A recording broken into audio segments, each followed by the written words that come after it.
Magandang araw po sa inyo. Ako po si Dr. Miguel Santos, isang doktor na ang dedikasyon ay ang pangangalaga sa kalusugan ng ating mga nakatatanda. Sa aking maraming taon ng pagsisilbi, napansin ko ang isang paulit-ulit na isang kwento na nais kong ibahagi sa inyo ngayon ng may buong pag-iingat at pagmamalasakit. Naranasan nyo na po bang gumising na maayos ang pakiramdam, ngunit sa isang iglap ay bigla na lang nakaramdam ng pagkahilo, panghihina o parang may di tama sa inyong katawan? Kung kayo po ay nasa edad 60 pataas, nais kong malaman ninyo na ang sandaling iyon ay hindi dapat ipagsawalang bahala. Dahil para sa maraming nakatatanda, ang stroke ay hindi dumarating na may malakas na babala.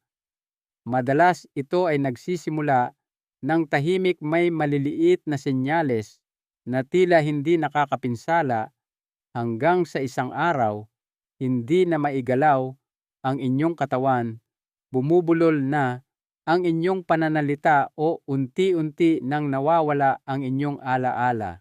Narito po ako, hindi para takutin kayo, kundi para marahang ibahagi ang isang bagay na maaaring magprotekta sa inyong utak, sa inyong kalayaan, at sa inyong kinabukasan. Nakikita niyo po, maraming kaso ng stroke ang hindi nagaganap dahil sa tiyan. Ito ay dahan-dahang nabubuo mula sa mga simpleng gawi sa umaga na paulit-ulit nating ginagawa araw-araw. Mga gawin na pakiramdam natin ay normal o malusog pa nga, ngunit maaaring tahimik na nakakasama sa sirkulasyon ng dugo sa ating utak. At heto po ang magandang balita, ilang maliliit na pagbabago lamang tuwing umaga ay maaaring makabawas ng malaki sa inyong panganib. Sa ating pag-uusap ngayon, tatalakayin natin ang 7 karaniwang pagkakamali sa umaga na nagagawa ng maraming senior citizen nang hindi nila namamalayan. At higit sa lahat, pag-uusapan natin kung ano ang dapat gawin sa halip nito para mapanatiling matalas at protektado ang inyong utak. Kung may anumang bahagi nito ang tumama sa inyo o nagpaalala sa inyo ng isang bagay na inyong naramdaman, mangyaring mag-iwan ng komento sa ibaba. Hindi po kayo nag-iisa at ang inyong kwento ay maaaring makatulong din sa iba. Magsimula tayo sa unang gawi sa umaga na maaaring naglalagay ng tahimik na presyon sa inyong utak. 1. Masyadong mabilis na pagbangon sa higaan. Nais ko pong magtanong sa inyo, kapag gumigising kayo sa umaga, bigla na lang ba kayong tumatalon mula sa kama nang walang pag-aalinlangan? Kung oo, hindi po kayo nag-iisa. Natural lang ang pakiramdam na iyon.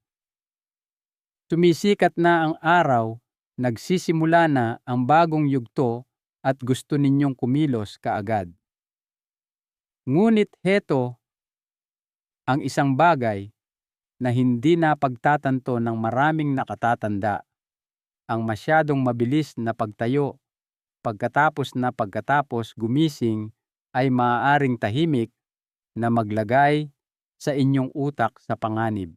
Isipin ninyo po ito, pagkatapos ng isang buong gabi ng pagtulog, ang inyong katawan ay nasa isang kalmado at mababang presyon na estado. Bumagal ang daloy ng dugo, lalo na patungo sa inyong utak. At kapag bigla kayong lumipat mula sa pagkakahiga patungo sa pagtayo, maaaring biglang bumagsak ang inyong presyon ng dugo.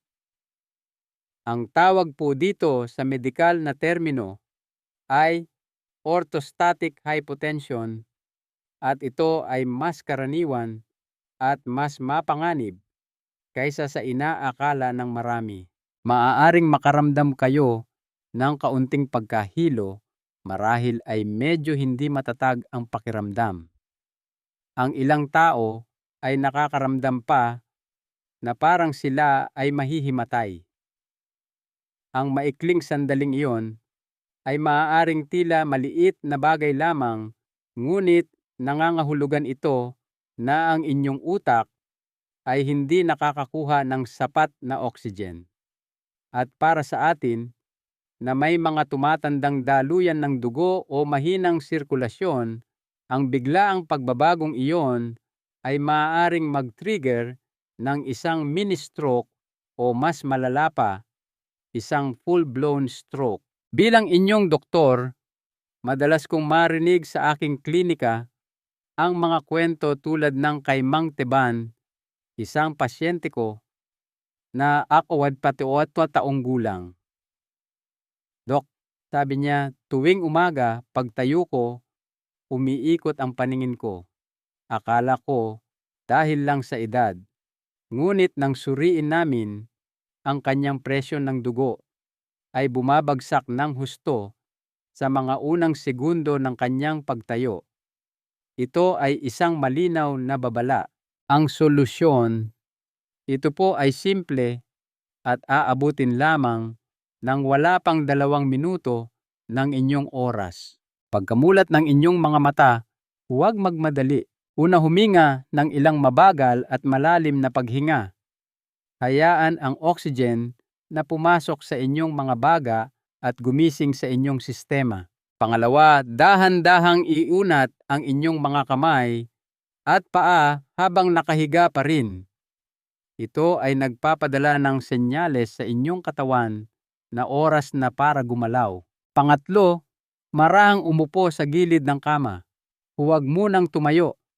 Manatili sa posisyong ito ng mga 30 segundo hanggang 1 minuto. Pang-apat, ilapag ang inyong mga paa sa sahig at muling huminto sandali. Hayaan ang inyong katawan na mag-adjust. Hayaan ang inyong utak na makahabol sa pagbabago ng posisyon at daloy ng dugo. Kung naranasan nyo na pong mahilo sa umaga o parang wala sa balanse ang inyong pakiramdam, hindi lang po iyon dahil sa katandaan.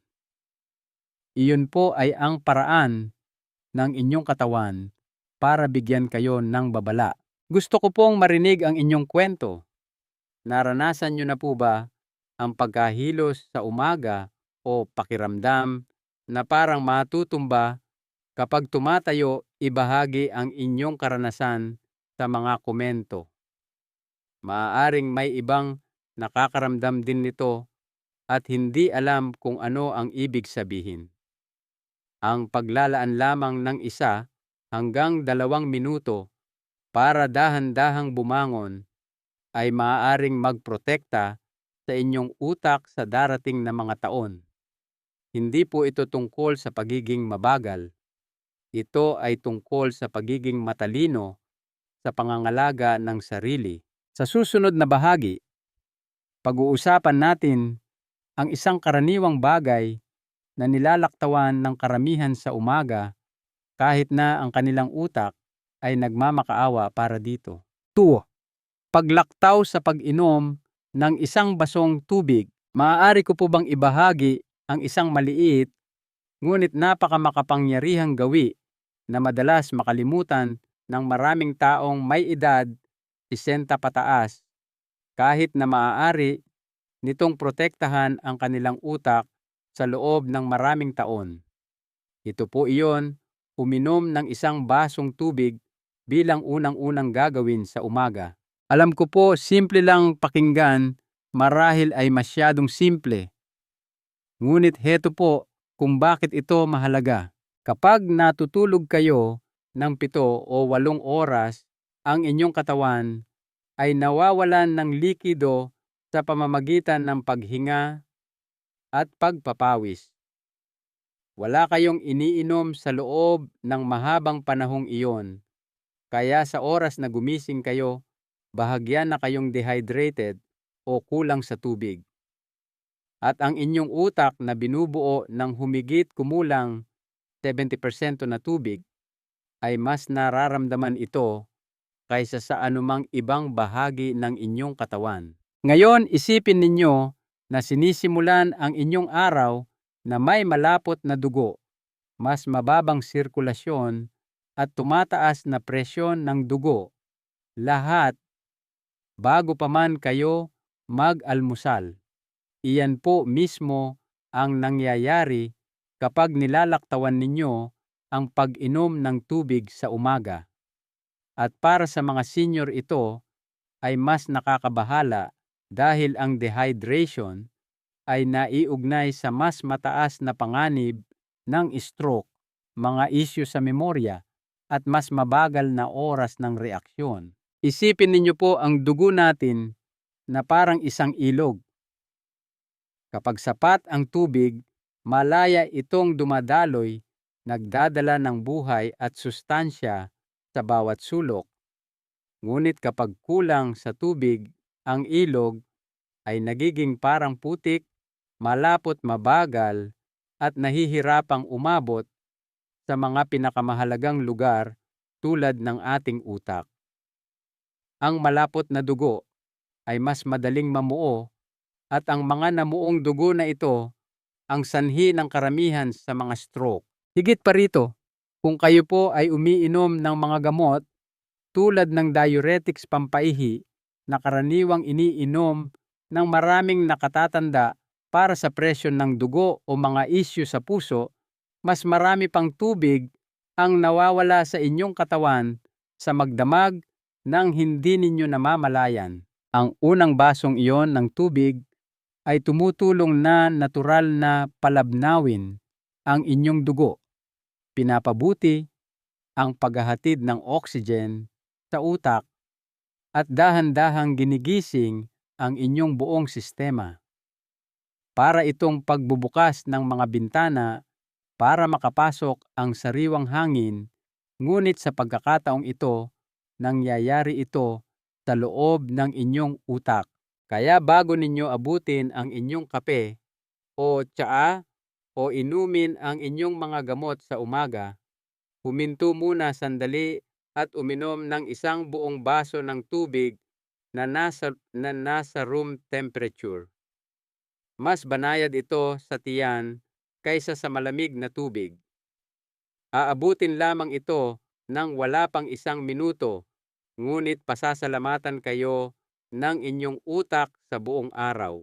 Nagawa na po ba ninyong bahagi ng inyong rutina sa umaga ang gawaing ito o ito ba ay isang gawi na gusto ninyong subukang simulan? Bukas ipaalam sa akin sa mga komento. Ang inyong maliit na pagbabago ay maaaring magbigay ng inspirasyon sa iba na nanonood ngayon. At kung umaga na rin lang ang pinag-uusapan, talakayin naman natin ang isang bagay na pinaniniwalaan ng marami na malusog, ngunit maaaring tahimik na nakakasama sa inyong utak, lalo na kung ito ay nasa inyong plato ng almusal. 3. Ang lihim na dami ng asin sa almusal. Ano po ba ang karaniwang laman ng inyong plato sa umaga? Marahil ay isang mangkok ng cereal, isang pirasong tinapay na may palaman, o isang mabilis na scrambled egg na may kaunting keso. Tila simple at hindi nakakasama, hindi po ba? Ngunit narito ang bahaging hindi napapansin ng karamihan.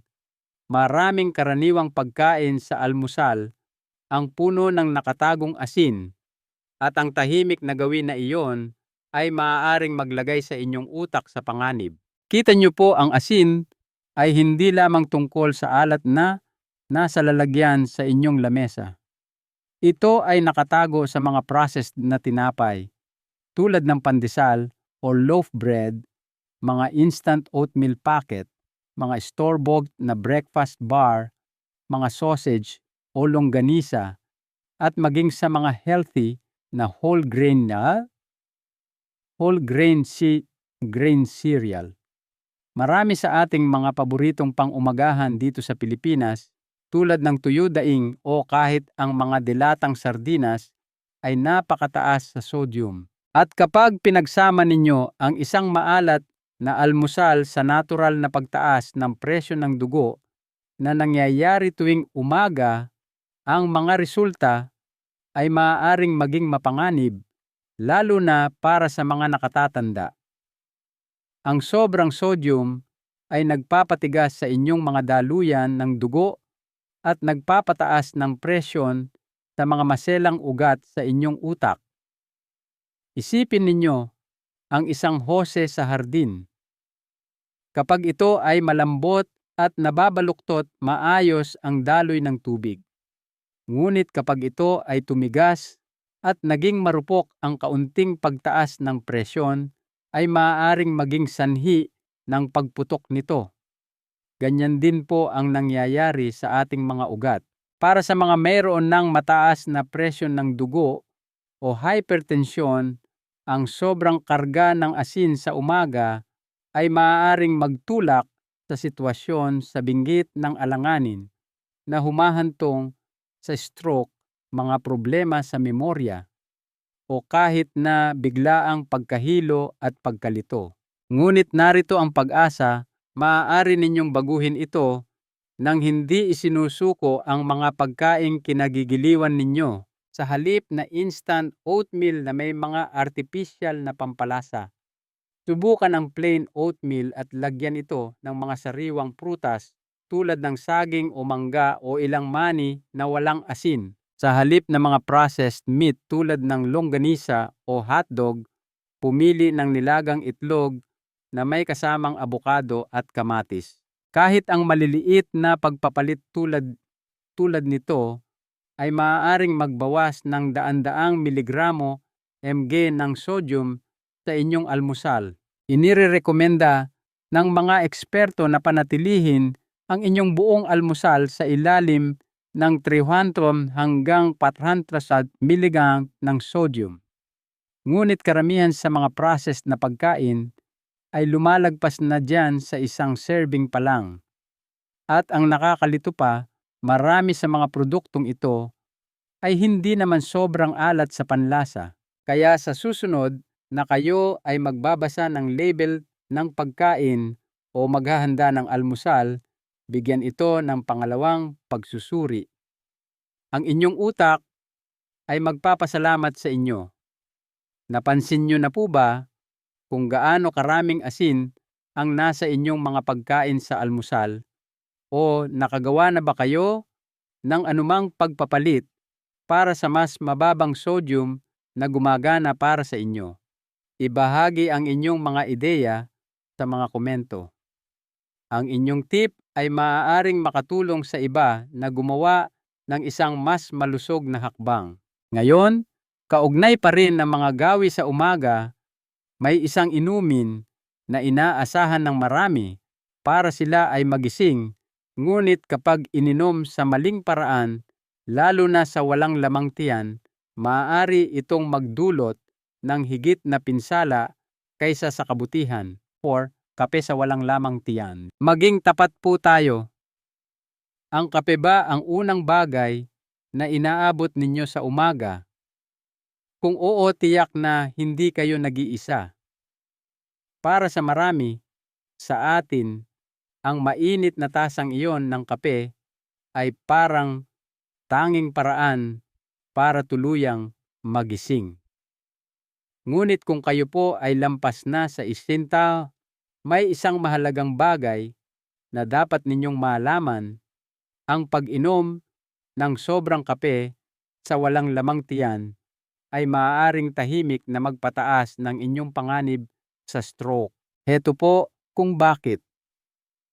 Kapag umiinom kayo ng kape bilang unang-una sa umaga, lalo na kung walang anumang pagkain sa inyong sistema, malakas ang reaksyon ng inyong katawan. Ang caffeine ay nagpapataas ng adrenaline, nagpapabilis ng tibok ng puso, at nagiging sanhi ng paninikip ng inyong mga daluyan ng dugo. Lahat ng iyon ay nangangahulugan na ang inyong presyo ng dugo ay maaaring mabilis na tumaas. Para sa mga senior na ang mga ugat ay maaaring hindi na gaanong nababaluktot, ang biglaang pagtaas na iyon ay maaaring magbigay ng matinding diin sa mga maselang daluyan ng dugo ng utak. Ito ay nagpapataas ng inyong panganib para sa mga mini-stroke, hindi normal na ritmo ng puso, at maging mga issue sa memorya sa paglipas ng panahon. Lalo na sa Pilipinas, kung saan popular ang matatapang na kape tulad ng Barako o ang mga 3-in-1 coffee mix na puno ng asukal, ang epekto ay maaaring mas matindi. Hindi po ito nangangahulugan na kailangan ninyong talikuran ang kape. Hindi po. Ang susi ay nasa tamang oras at balanse. Subukan po ninyo ito. Tubig muna, uminom muna ng 1 basong tubig para ma-rehydrate ang inyong katawan. Pagkain sumunod, pagkatapos kumain ng isang magaan at brain-friendly na almusal, marahil ay isang nilagang itlog, ilang prutas o isang piraso ng whole grain na tinapay. Kape sa huli. Pagkatapos niyan, i-enjoy ang inyong kape. Isang katamtamang tasa lamang, hindi 3 sunod-sunod. At mag-ingat din sa mga creamer at asukal. Maaari silang magdagdag ng extra inflammation na hindi kailangan ng inyong katawan. Ang kape po ay hindi ang kalaban. Ngunit para sa atin, nalampas na sa asinta, kailangan nating maging mas matalino kaysa sa ating mga gawi. Ang gumana noong tayo ay 40 anyos ay maaaring hindi na angkop para sa atin ngayon. At kung napapansin ninyong sunod-sunod na tasa ng kape ang kailangan ninyo para labanan ang pagod, maaaring senyales iyon na may ibang bagay tulad ng kakulangan sa tulog o dehydration na nangangailangan ng inyong atensyon. Ano po ang relasyon ninyo sa kape sa mga panahong ito? Nakahanap na ba kayo ng isang rutina na gumagana para sa inyo nang hindi sumusobra? Ibahagi ang inyong mga saloobin sa mga komento. Maaaring may iba pang nagtatanong din ng parehong bagay. At kaugnay ng mga banayad na babala, pag-usapan natin ang isang sintomas sa umaga na binabalewala ng maraming senior kahit na ito ay maaaring ang unang tahimik na sigaw ng tulong ng inyong utak. Pagbabaliwala sa mga sintomas sa umaga. Naranasan nyo na po bang gumising na may kakaibang pakiramdam, marahil ay medyo nahihilo o parang wala sa balanse ang inyong katawan? Baka naramdaman ninyo na medyo nangangalay o namamanhid ang inyong braso o hindi gaanong malinaw ang inyong pagsasalita sa loob ng ilang minuto. Napakadaling ipagsawalang bahala ang mga ito. Ang unang iisipin natin, baka mali lang ang higa ko o hindi lang siguro maganda ang tulog ko kagabi o kaya naman napagod lang ako kahapon. Bilang mga Pilipino, likas sa atin ang maging matatag at sabihing okay lang ako. Ngunit hinihiling ko po, huwag ninyong balewalain ang mga ganitong senyales. Ang mga maliliit at tahimik na sandaling iyon ay maaaring ang paraan ng inyong utak para iwagayway ang isang pulang bandera. Para sa maraming senior, lalo na sa edad 60, pataas ang mga sintomas tulad ng pagkahilo sa umaga, bahagyang pamamanhid o pakiramdam ng panghihina ay maaaring senyales ng isang mas malalim na problema. Ito ay maaaring dahil sa mahinang daloy ng dugo sa utak, bigla ang pagbabago sa presyon ng dugo o isang transient ischemic attack, TIA, na kilala rin bilang mini-stroke. Ang mga TIA ay madalas tumatagal lamang ng ilang minuto. Dumarating ito at mabilis na nawawala, Ngunit ito ay isang seryosong babala. Madalas itong nangyayari sa mga unang oras ng umaga habang ang katawan ninyo ay nag-a-adjust pa mula sa pagtulog. At ito ang isa sa mga pinakamalinaw na senyales na ang isang malaking stroke ay maaaring paparating. Naaalala ko ang pasyente kong si Aling Corazon. Ikinuwento niya na may mga umaga na ang kanyang kaliwang kamay ay parang namamanhid at walang lakas. Sa loob ng 5 hanggang 10 minuto tapos ay bumabalik din sa normal. Binaliwala niya ito sa loob ng 1 buwan. Iniisip na ito ay rayuma lamang. Isang araw ang pamamanhid ay hindi na nawala. Isinugod siya sa ospital at doon nalaman na siya ay nagkaroon ng malaking stroke.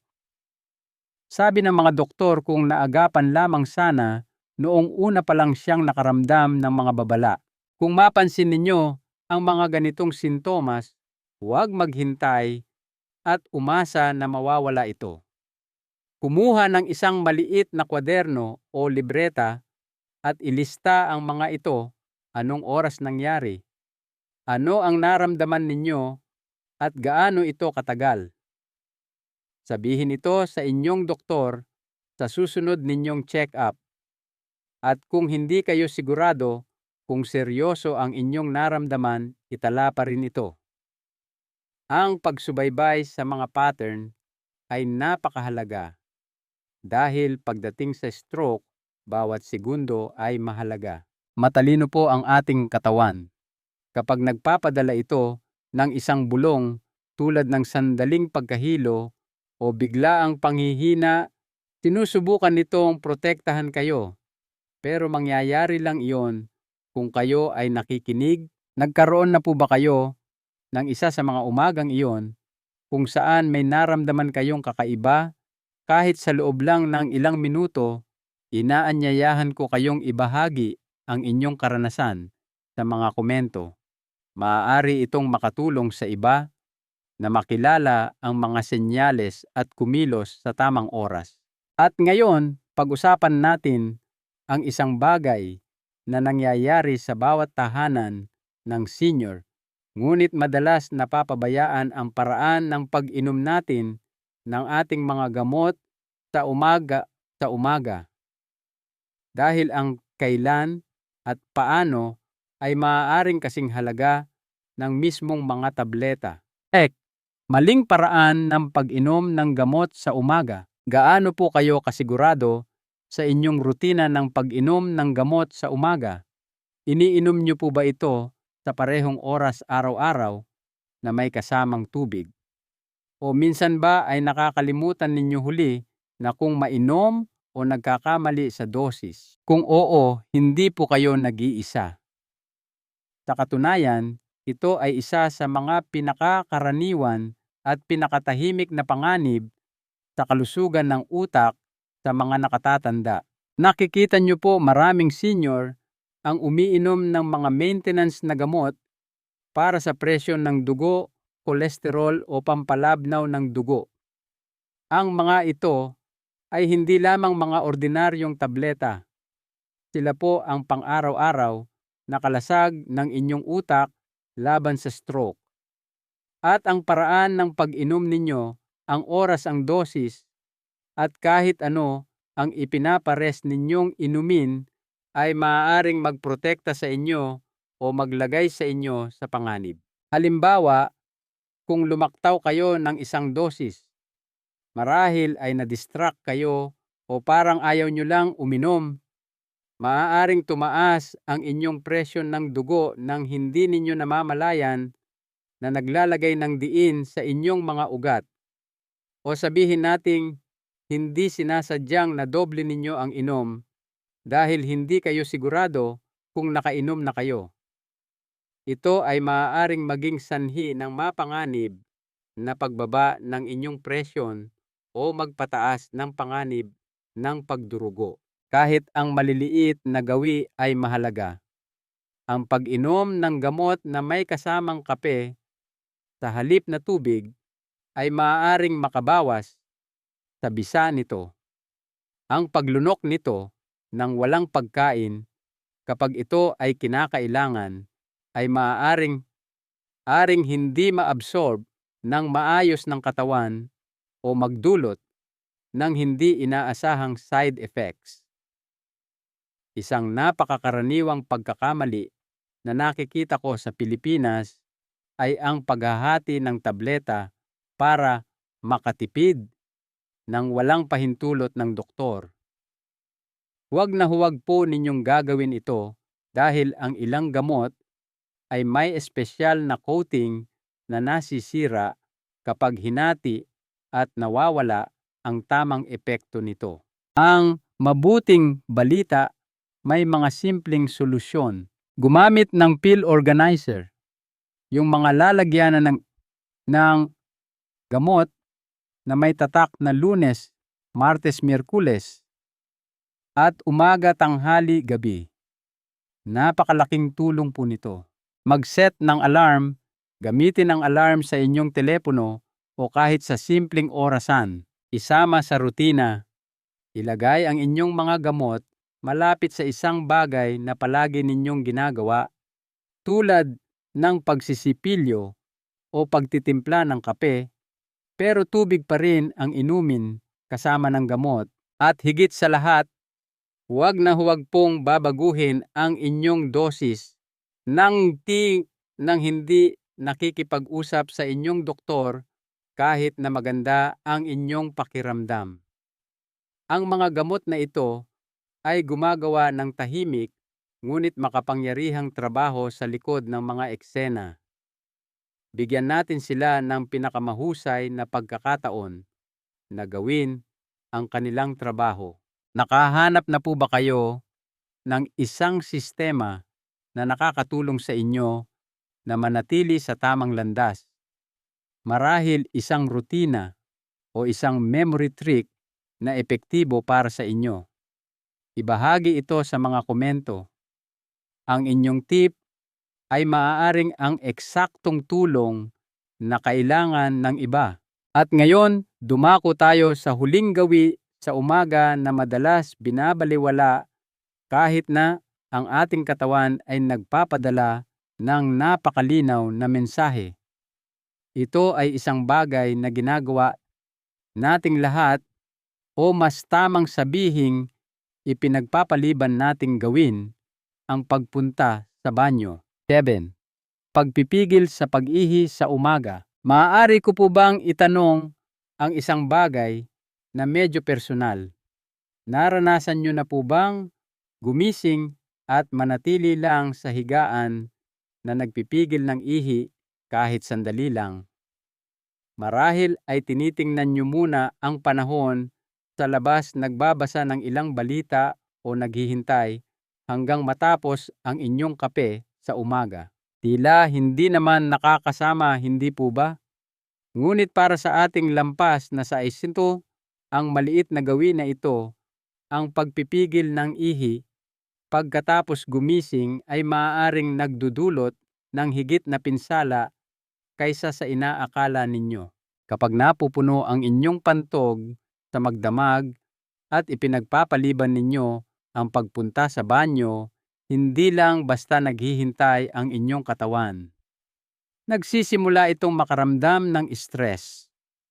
At kapag nangyari iyon, naglalabas ito ng cortisol at adrenaline, mga hormone na nagpapataas ng inyong presyon ng dugo at nagpapasikip ng inyong mga daluyan ng dugo. Itong pagtaas ng hormone sa umaga na sinabayan pa ng isang punong pantog ay maaaring tahimik na magpataas ng inyong panganib sa stroke, lalo na kung mayroon na kayong mataas na presyon ng dugo o mga alalahanin sa puso. Ngunit hindi lang iyon. Ang pagpipigil ay naglalagay din ng diin sa inyong puso. Ang isang punong pantog ay maaaring mag-trigger ng hindi normal na ritmo ng puso o arrhythmia sa ilang mga nakatatanda lalo na kung may mga nakatagong issue tulad ng problema sa balbula ng puso.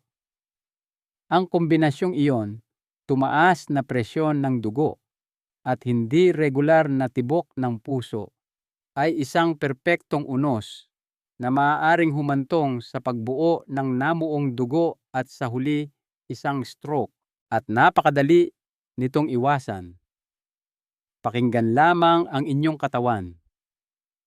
Pagkagising ninyo, kahit na banayad pa lang ang pakiramdam na kailangan ninyong umihi, sige na po at asikasuhin na ito bago pa man tingnan ang inyong telepono o humigop ng inyong kape. Isipin ninyo ito bilang inyong unang akto ng pag-aalaga sa sarili sa bawat araw. Walang espesyal na kagamitan, walang komplikadong rutina, isang mabilis na pagpunta lamang sa banyo na maaaring makatulong na protektahan ang inyong utak at puso sa darating na mga taon. Nais ko pong marinig ang inyong panig. Naging gawin na rin po ba ninyo ang pagpapaliban ng pagpunta sa banyo sa umaga? O meron bang nakatulong sa inyo para mapagtanto na mas mabuting pumunta kaagad? Mag-iwan ng komento sa ibaba. Ang inyong kwento ay maaaring mag-udyok sa iba na nanonood na baguhin ang isang mapanganib na gawi na hindi man lang nila alam na mayroon sila. Ang ating huling salita, ang kapangyarihan ng maliliit na hakbang. Ngayong natalakay na natin ang 7 banayad, ngunit makapangyarihang gawi sa umaga, huminto tayo sandali at tingnan kung paano sila lahat nag-uugnay. Alam na ninyo ngayon na ang stroke ay hindi basta-basta dumarating. Ito ay madalas na dahan-dahang nabubuo sa pamamagitan ng maliliit na desisyon na ginagawa natin tuwing umaga. Mula sa mabilis na pagbangon, sa paglaktaw sa tubig, sa sobrang asin sa almusal, sa kape sa walang lamang tiyan, sa pagbabaliwala sa mga sintomas, sa maling pag-inom ng gamot, hanggang sa pagpipigil ng ihi, maaaring mukha silang maliliit na bagay, ngunit sa paglipas ng panahon, tahimik nilang pinapahina ang ating utak at sirkulasyon. Ang magandang balita ay hindi ninyo kailangang baguhin ang inyong buong buhay ng sabay-sabay. Pumili lamang ng 1 o 2 gawi na babaguhin ngayong linggo. Dahan-dahan lang. Pakinggan ang inyong katawan at magtiwala na ang maliliit na hakbang ay maaaring magprotekta sa inyong memorya, sa inyong balanse at sa inyong kalayaan sa darating na mga taon.